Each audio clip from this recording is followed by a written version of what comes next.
must have ventilation above the I don't know, we don't feel it. They're plugged up. I leave here and my clothes are so wet. It's so hot. Now there are areas of the school that are air conditioned. Open up some doors.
Before we begin, we'd like to respectfully acknowledge the land that which we gathered to learn, looking on the unceded and unsurrendered territory of the Algonquin people. Good afternoon, I'm Molly Kennedy. And I'm Abrar Arif, and we are the proud student council presidents of Gloucester High School. Abrar and I are so proud of this school and how diverse we are here. It has always been my goal to get involved and make sure Gloucester is a happy, safe, and welcoming place for everyone. Je suis tellement fier, en tant que président de Gloucester, de servir notre corps d'étudiants, un corps divers de tous les milieux. Today is a special day and very memorable day for Gloucester High School. We are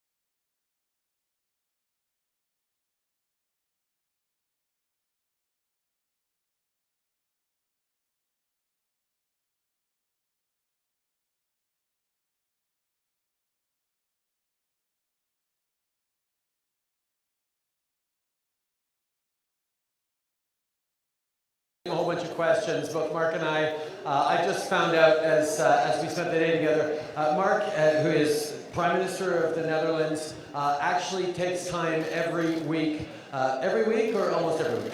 Every week when I'm in the country, so let's say every 2 out of 3 weeks. 2 out of 3 weeks to actually go and teach for a couple hours in a high school every, what is it, civics and? Yeah, civics and history. So my occupation is history, so it's history classes or civics.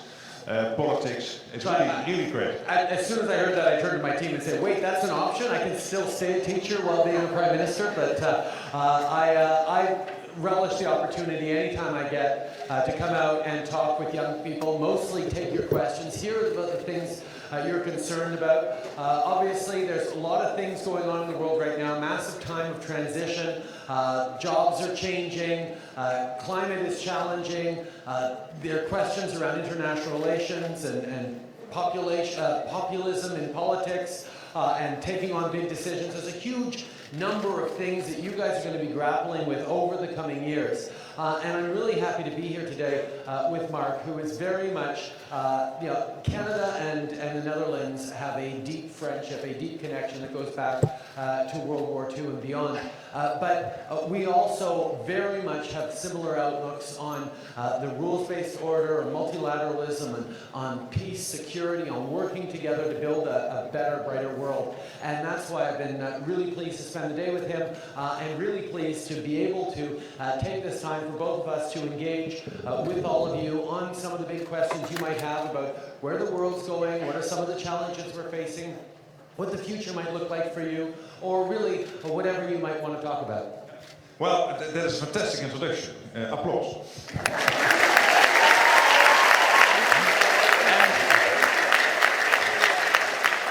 I don't have to add so much to that, because indeed I think it was a very good introduction. We would like to learn from you, answer your questions. What I would love to learn, of course, from you living here in Canada is what it is like. What are your worries? And I hope to see what are the similarities between young people your age in the Netherlands, in Europe, and young people here in Canada, your outlook on life, your ambitions. I hope when you ask a question that you will tell us what is your ambition in life. Do you already know what your occupation will be in 5 or 10 years' time, what your next studies will be? I don't know what I'll be doing in 5 or 10 years' time. I'll be impressed. Well, that's on the electorate in our case, but still, I would love to learn from you and to see what are the similarities and differences between Canada and Europe, Canada and Netherlands. We are two countries very much alike. There's a whole ocean between us, but in terms of culture, in terms of values, in terms of democratic outlook, there are a lot of similarities. Excellent. Well, let's start taking some questions. Does anyone in this section have a question for us? Here you go. Question in the back. You stand up in the plaid shirt. Yep. Here you go. We'll have the mic run to you or pass to you like a hot dog. A hot dog and a ball game. There you go. Hi. What's your name? My name is Jessie, and I'm wondering, what are the protections for trans youth in Canada, and what can be done to improve upon them? Oh, listen, great question. We have we have done an awful lot in terms of protections for the LGBT community, but we also know there's an awful lot more to do. Canada has been one of those countries around the world, and the Netherlands certainly is another one that have been leaders on LGBT rights. Recently, we just enshrined trans rights in the Human Rights Code, which means that there are levels of protection now in Canada that there have never been before. We're moving forward on putting a third gender on passports and on official identification, so that there are more options and more ways of respecting various gender identities. But we recognize at the same time there's a lot more we need to do. We still have to get to the end of the gay blood ban, for example. We need to do a lot more about discrimination that is still happening, bullying that's still happening in high schools and workplaces around the world, around the country.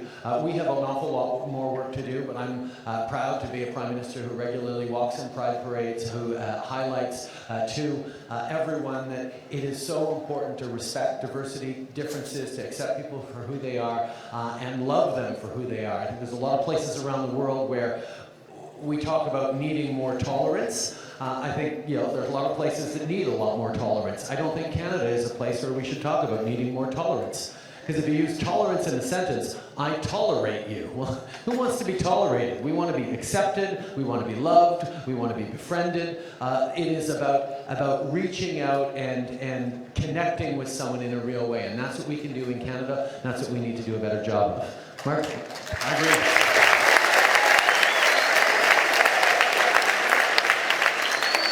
But to be perfectly honest, things are not moving in the right direction. We see Amsterdam as the gay capital of Europe, maybe as one of the gay capitals of the world. But the amount of violence against gay people, two men or two women, walking hand in hand on the street, and the instances in which they have to do with violence against them is increasing at the moment. It is completely unacceptable. Completely unacceptable. So no, it is not about acceptance. It is about indeed embracing differences, embracing the fact that we all should be who we want to be. As long as we live within the boundaries of the law, there is a place for everyone on this earth. And particularly we have to find the discrimination, and we have to find this violence. I think that's crucial. Thank you, Jessica, for your question. I've got another question for this section. Okay, moving on to the next section. Anyone here? There you go. Right in the center. Go ahead. Yeah. Pass the mic over to the girl standing up. Sorry, She has a little further forward.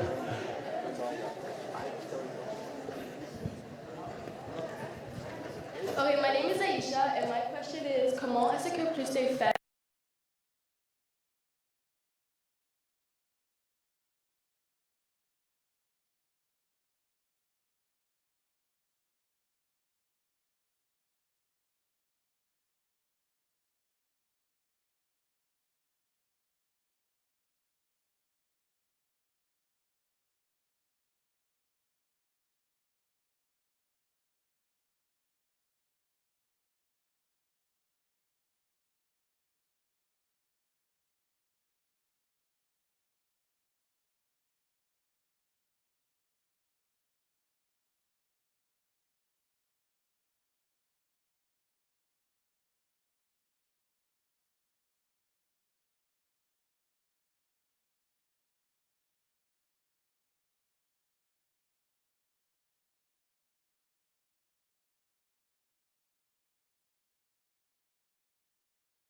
destigmatizing. A generation ago, a few generations ago, nobody talked about mental health.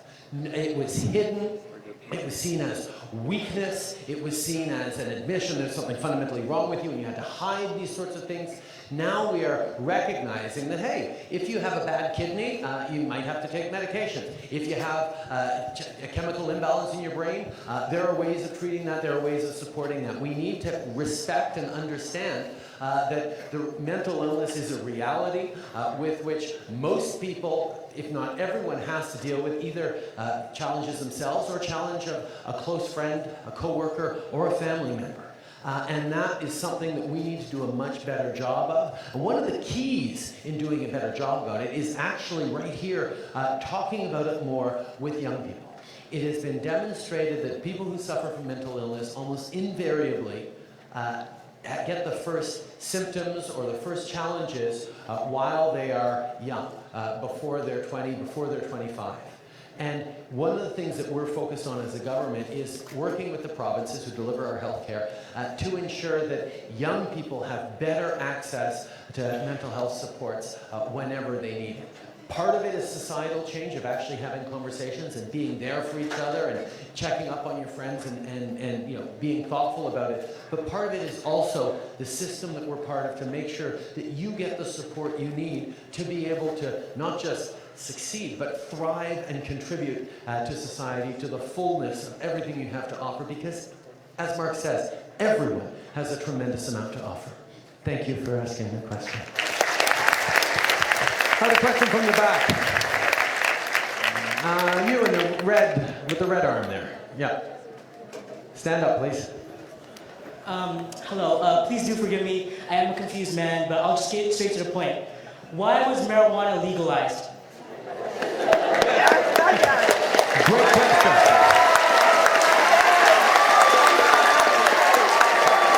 Great question. And a question I actually answered to my 11-year-old last week when he came home and said, "Dad, why did you do what you just did?" The simplest answer, because the system we had up until last Wednesday didn't work.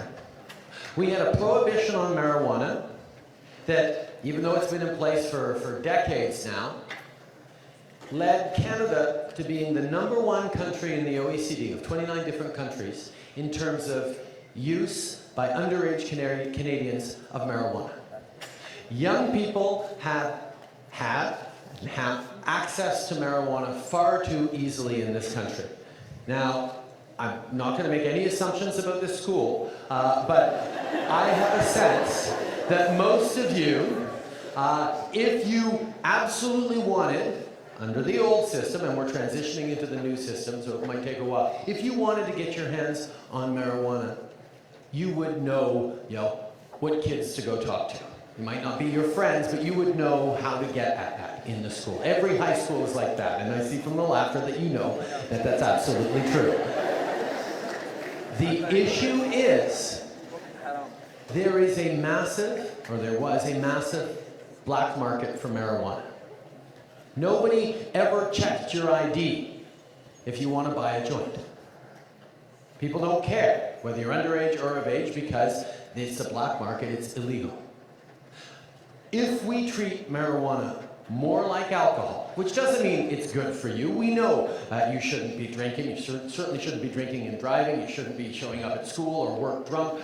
It's bad for your brain, all those things, but alcohol is legal. If we treat marijuana more like alcohol, control it, regulate it, make sure that what people are consuming, if they choose to consume it, isn't laced with terrible chemicals or pesticides or things that could be very bad for you, that it's Health Canada verified. And on top of that, that it is limited to people who actually have proof of age to show that they're of a legal age to consume.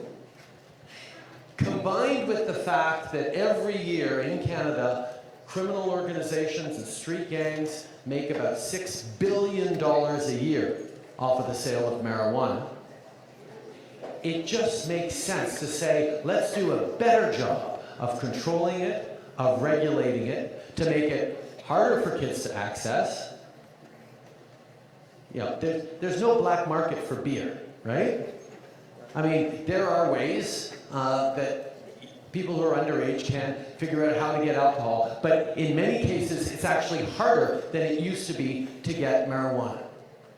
We are legalizing it so we can better control it. Not because it's not bad for you, on the contrary, it's a substance that is a drug that has negative impacts, particularly on the developing brain. We don't want people to feel like they have license to use it now, on the contrary, but we know that if we control it better, if we take the profits and invest them into road safety, into educational programs, into better mental health supports, these are the things that are going to better purposes than what the criminal organizations and street gangs are doing. And we actually will be in a system where we'll better protect our kids, we'll better protect our communities, and we won't be criminalizing behaviors that, quite frankly, when you look at who has convictions for marijuana possession, marginalized, minority, racialized communities across this country are far more likely to have been arrested for that. And that's also another piece of the past system that was unfair. So this was a failure of public policy to have a prohibition on marijuana. And as you saw in the news, of the lines and the people buying, spending millions of dollars across this country in the past week on purchasing marijuana legally, every single dollar of that spent this past week under the old system would have gone into the pockets of criminals. Now, we are at least controlling it as a controlled substance that will mean we will have a safer society and more opportunities to educate people about making smart choices, which include not using marijuana. There you go. Now, the Netherlands have a different approach, and have an approach for a long time. Yes, we have a different approach which is not entirely successful, but there was a premise behind our approach. And the premise is this, that you don't want young people, or people at all, to move from marijuana to cocaine or heroin. That's the first thing. So we have in Holland these so-called coffee shops. You can buy marijuana there. It is legal to own marijuana for just one person for one use. But the problem is that these coffee shops, these so-called coffee shops, cannot get the stuff in a legal way. So we're now experimenting in 10 cities with a legalized way of getting the marijuana into the coffee shops. The problem, of course, in my country is that we have so many neighbors. The Netherlands is so much smaller. We are in population half Canada. We have a neighbor too. Yeah, you have one neighbor. You have one big neighbor. But we have so many neighbors. We have 28 countries in the EU, and that means that 95% of the marijuana being built in the Netherlands, growing in the Netherlands, is going to other countries. So that has to be part of our policy. But the most important thing is that people don't move from marijuana into real hard drugs. The problem is still this. The marijuana you can buy today is so much stronger and bad for your health than it was when we were young. That's one of the reasons why Health Canada is now controlling and overseeing the strains and the information around it. Which is good, because at least it means that the stuff in the marijuana which is creating the effect is probably now at somewhat lower level than it would be if it is completely illegal. But still, I have friends of mine with children your age who get hooked up to marijuana, who get serious mental health problems because of this. So the best policy on drugs for yourself is no first use. And it sounds a bit conservative, but I would urge you, don't try it at all. And if you do, at least make sure that you don't move from this stuff into the hard drugs. Well, I mean, one of the things is when you're legalizing the sale of marijuana, the person who's selling you marijuana at an official place doesn't also have something else in their other pockets they'd be willing to sell you up on and further. So it actually removes this contact that many people were having with criminals who saw it as a gateway because it was the first step towards other things they might want to sell you. That's exactly what we have seen over the last 10, 20 years in the Netherlands, that young people are not moving into hard drugs that easily and that quickly because it is now separated. So. Excellent. Well, but obviously there's a lot of interest around the world in what we're doing, seeing how it works, because people have different challenges, and we're all looking to do the same thing. Better protect our kids, better protect our communities, better protect public health and safety. Excellent. How about a question from the back there? Thank you for your question. Fred, I'll let you choose, sir, with the mic. Go ahead. My name is Grace. I'm from Sucker Creek Cree Nation in Treaty 8 territory, and I was wondering, for First Nations girls who are looking to go into the field of science, how do you think they could further the solution to access to safe drinking water in First Nations communities? Oh, listen, great question, Grace. Obviously, we have to recognize and have recognized as a country that we have collectively as a country failed in our partnership with Indigenous peoples across this country. There has not been the level of respect, of partnership, of shared stewardship of the land that was promised through treaties, through the original relationship way back when. And with things like residential schools and forced relocations and marginalization, it is systematic. We have done some terrible things for which we have to own up, recognize, and mostly figure out how to do better. And one of the keys to doing better is, well, there's a number of them, but you mentioned two of them, education and drinking water.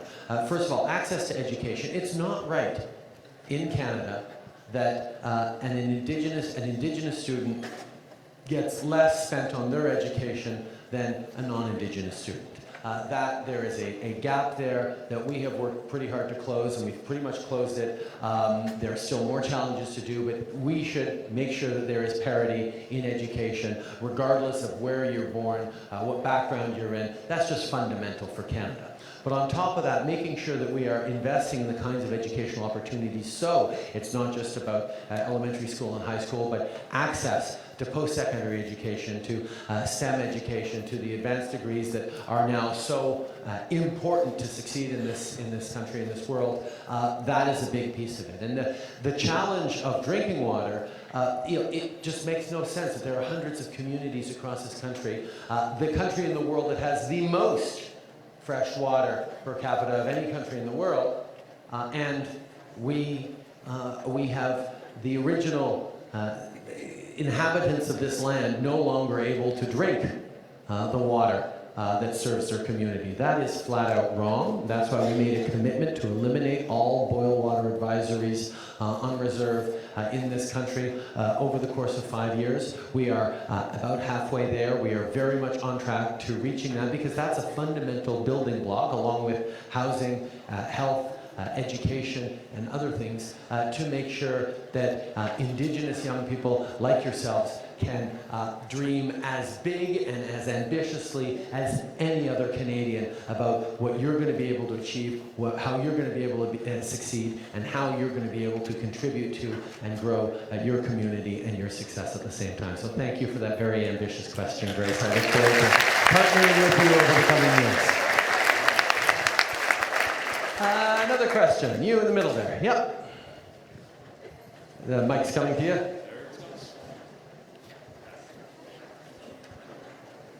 You can take this question first, Mark. Hi. I was wondering, I wanted to ask the Prime Minister Trudeau of this question. I was wondering, how would you balance as since you're the leading green leader for introducing possibly the carbon tax, which help lower emissions. I also want to know why have your government has also bought and supported the Kinder Morgan pipeline, which has potential of hurting our BC whales. Yep. Yeah. No, that's a great question, and it's a question I get an awful lot. Because the environment and protecting and fighting climate change is one of the more fundamental challenges that I got into politics to get involved in. And one of the first things I did in politics was support Stéphane Dion for the leadership in 2006 of the Liberal Party. It was even before I entered politics. And my background, I've done a lot of environmental activism, so I understand how important it is to protect our environment and to fight climate change. The challenge we're facing right now is we can't turn off the lights tomorrow. We can't switch onto a non-fossil fuel economy tomorrow. We are going to want to reduce the amount of carbon and fossil fuels we use over the coming years, over the coming decades, but that transition is something we have to manage. And while we go about creating the innovations, the solutions, the new jobs, the new technologies, as we invest in renewables, we know there is a transition period we have to manage. And part of that commitment is to move forward both on growing the economy in smart ways and on protecting the environment at the same time. Now, the question about the Kinder Morgan or the Trans Mountain pipeline expansion is a really good one. What we're doing, for those of you who don't know, there is an existing pipeline that goes from our oil sands in Alberta to the Pacific, where we can ship our oil resources across the Pacific to the growing economies of Asia. What we are going to do is double the capacity, twin that pipeline so that we can actually ship more of our resources to the growing economies that need it. Why is that important? Well, first of all, right now we can only sell our oil resources to the United States. But 99% of all our oil goes to the US. And because they're our only customer, and they know they're our only customer, they give us a massive discount on the price of our oil, so we lose about $15 billion a year, which could be going towards much better things. And we've seen the trade relationship with the United States being challenging, perhaps, over these past little days, past little while. It's not a good idea for us to be prisoners of just one part of the economy. But if we are building a new pipeline and twinning an existing pipeline, we have to make sure that we're still able to reach our Paris climate commitment goals. And that's why, as a part of approving that pipeline, Alberta agreed to put an absolute cap on its oil sands greenhouse gas emissions. And what that absolute cap means is we are going to be able to, even with that pipeline, meet our climate reduction targets. We're going to be able to do that.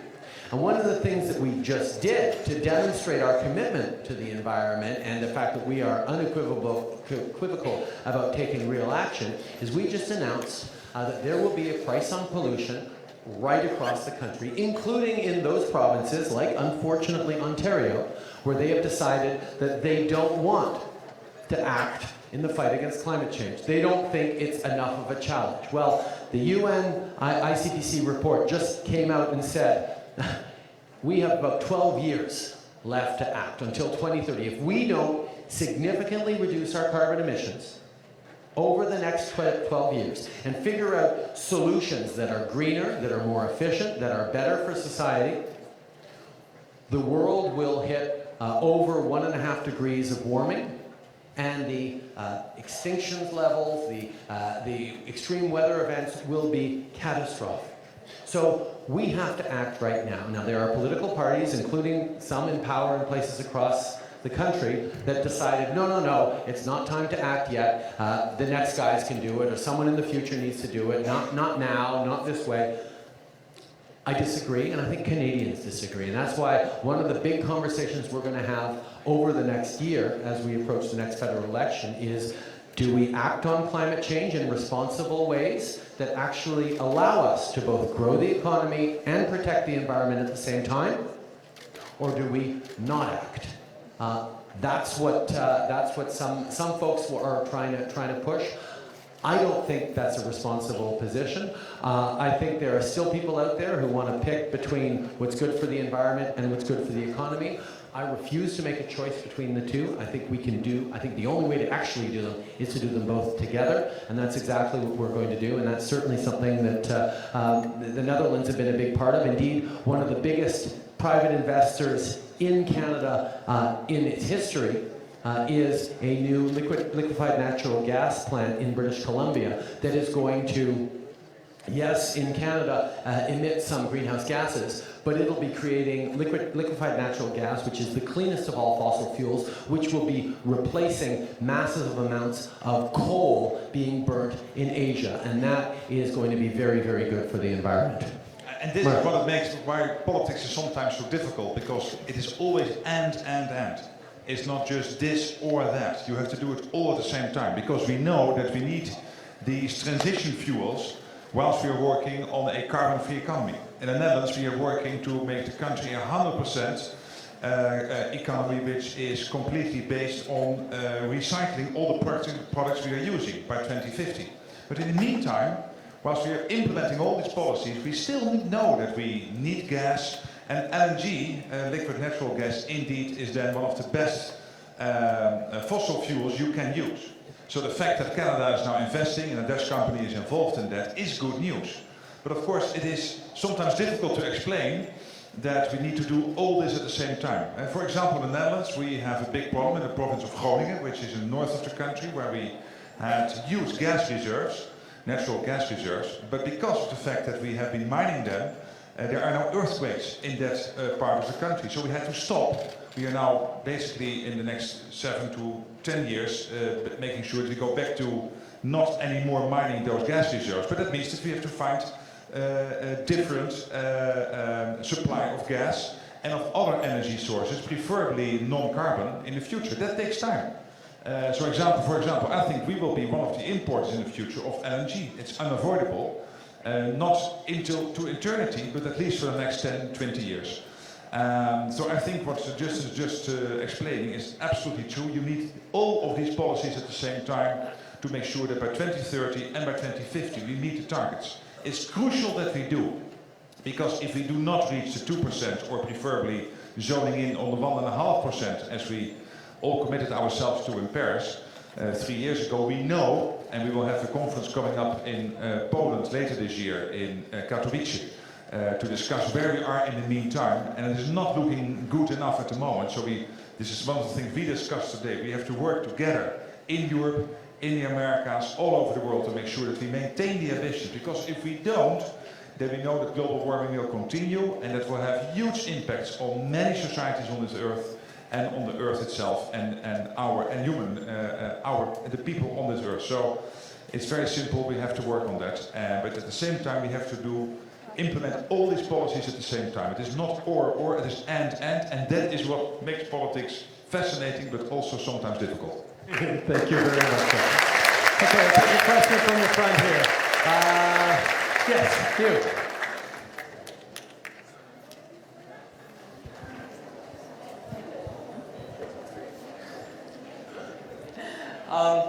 What are your plans for the people who were arrested of possession of marijuana before it was legalized? Great question. We recognize that the reason we are legalizing marijuana is not because it's suddenly a harmless substance. We are legalizing it because we want to better control it and regulate it. Now, what happened before, the hardworking police officers and justice system that was applying consequences for possession of this illegal substance under the prohibition model, we're also trying to do the same thing, which is control and limit access in society to marijuana.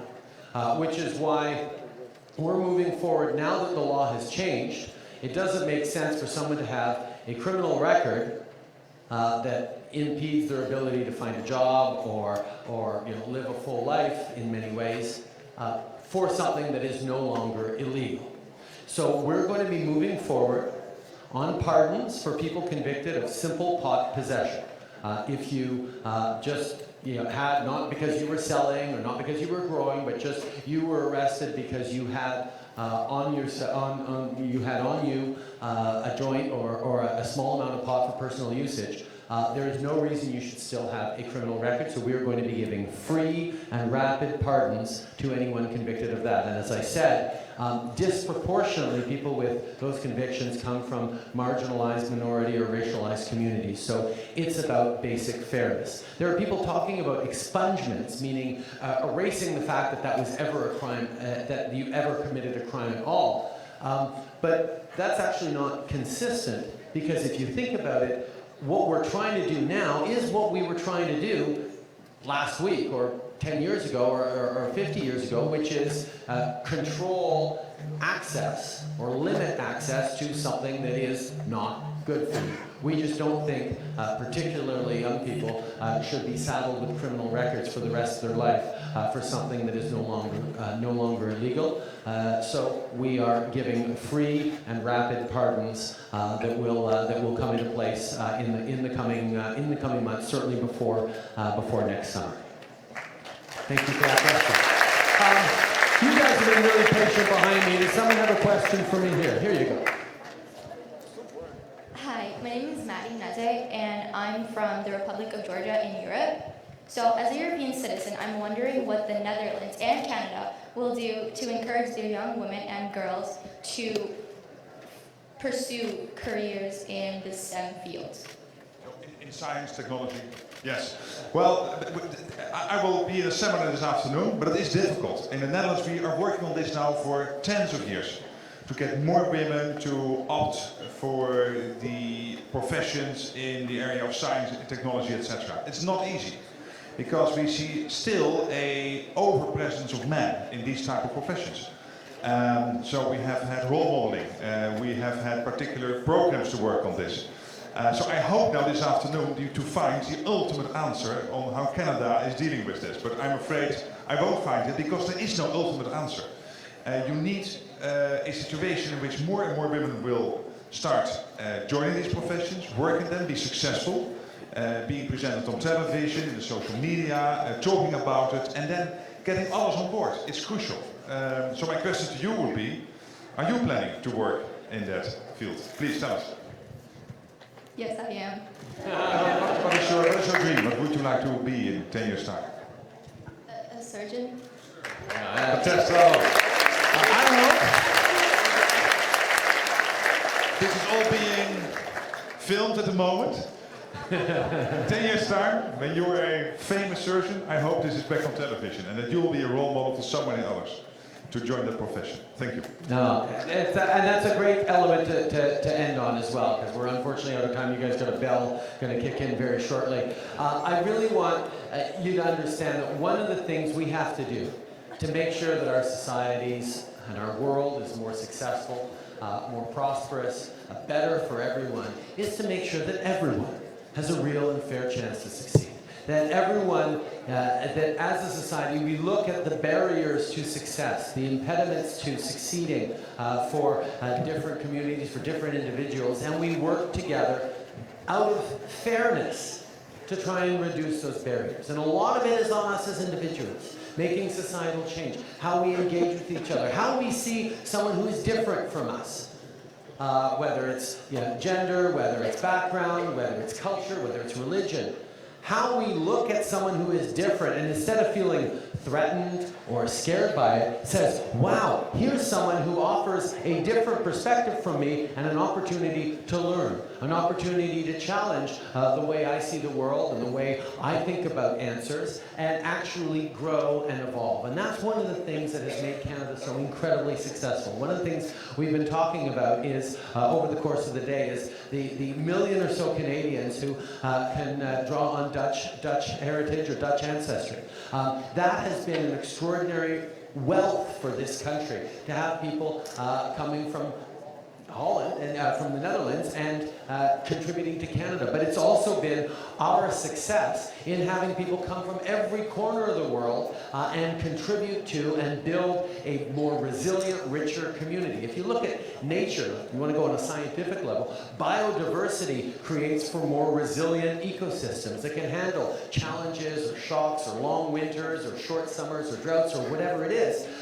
We know that resilience comes from diversity, comes from people actually working together to solve challenges in new and different and innovative ways. And that's one of the fundamental reasons why it's not just about fairness to get women into STEM, to get women into positions of leadership and entrepreneurship or positions of political power.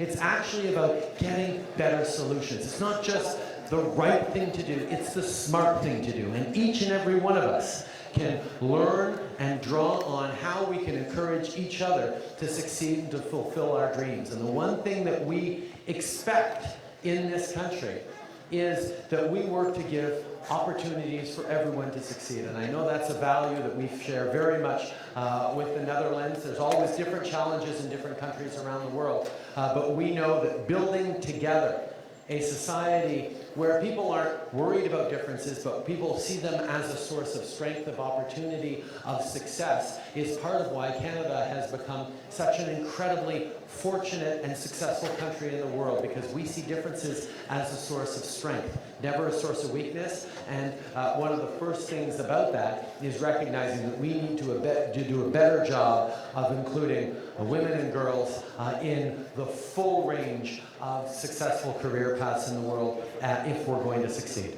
And you will see this play out in a very small way sometimes. And this is something which I'm always talking about when I'm teaching on the Thursday mornings. That when you have a dream, what you want to achieve in life, or what you want to become, there will always be somebody who will tell you you can't.